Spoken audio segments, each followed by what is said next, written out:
रमजानुल मुबारक में मियाँ बीवी के ताल्लुकात हम बिस्तरी के हवाले से इस्लाम में वाज़े और आसान हुदूदें मुतय्यन की गई हैं।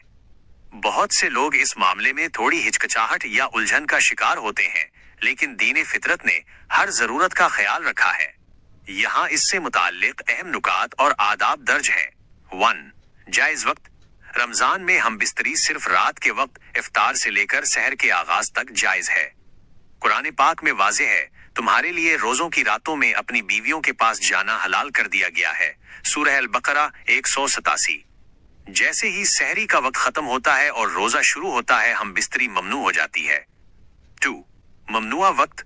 रोजे के दौरान सूरज तुलू होने से लेकर गुरूब होने तक, यानी रोजे की हालत में हम बिस्तरी करना सख्त गुनाह और हराम है। अगर कोई जानबूझकर रोजे की हालत में हम बिस्तरी करेगा तो उसका रोजा टूट जाएगा। इसकी तलाफी के लिए कफारा अदा करना लाजिम होता है, जो कि मुसलसल 60 रोजे रखना है, और अगर उसकी ताकत ना हो तो 60 मसाकीन को खाना खिलाना है। 3.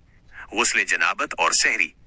अगर रात में हम बिस्तरी की जाए तो बेहतर यही है कि सहरी से पहले गुस्ल कर लिया जाए, ताकि इंसान पाकी की हालत में सहरी खाए और नमाज फजर अदा कर सके। ताहम अगर वक्त कम हो और गुस्ल में ताखीर हो जाए तो नापाकी की हालत में सहरी खाना जायज है। आप सहरी खाकर बाद में गुस्ल कर सकते हैं, इससे रोजे पर कोई फर्क नहीं पड़ता। कुछ अहम आदाब और नुकात। एतदाल। रमजान इबादत का महीना है, इसलिए कोशिश करनी चाहिए कि जिस्मानी ताल्लुकात की वजह से इबादत जैसे तरावी या तहज्जुद में सुस्ती ना आए। एतिकाफ। अगर कोई मर्द या औरत एतिकाफ में बैठे हों तो इस दौरान चाहे रात ही क्यों ना हो, हम बिस्तरी की इजाजत नहीं होती। पाकी का एहतिमाम। गुस्ली जनाबत में सुस्ती नहीं करनी चाहिए, क्योंकि नमाज फजर का वक्त निकलना गुनाह है। खुलासा।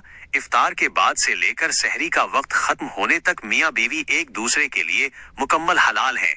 बस इस बात का ख्याल रखें कि पाकी और नमाजों के औकात मुतासिर न हों। क्या आप इस हवाले से गुस्ल के अहकामात या किसी और शरई पहलू के बारे में जानना चाहेंगे? तो ये था आज का वीडियो के विषय पर। मुझे उम्मीद है कि आपको ये जानकारी अच्छी लगी होगी और ये आपके काम आएगी। अगर आपको ये वीडियो पसंद आया तो लाइक करना न भूलें, इसे अपने दोस्तों के साथ शेयर करें, और अगर आप चैनल पर नए हैं तो सब्सक्राइब जरूर करें, ताकि आप ऐसे और वीडियो मिस न करें। आपकी राय मेरे लिए बहुत महत्वपूर्ण है, इसलिए कमेंट करके बताएं कि आपको ये वीडियो कैसा लगा और आप आगे कौन से विषय पर वीडियो देखना चाहेंगे। मैं आपसे मिलूंगा अगले वीडियो में, तब तक अपना ध्यान रखें और सीखते रहें।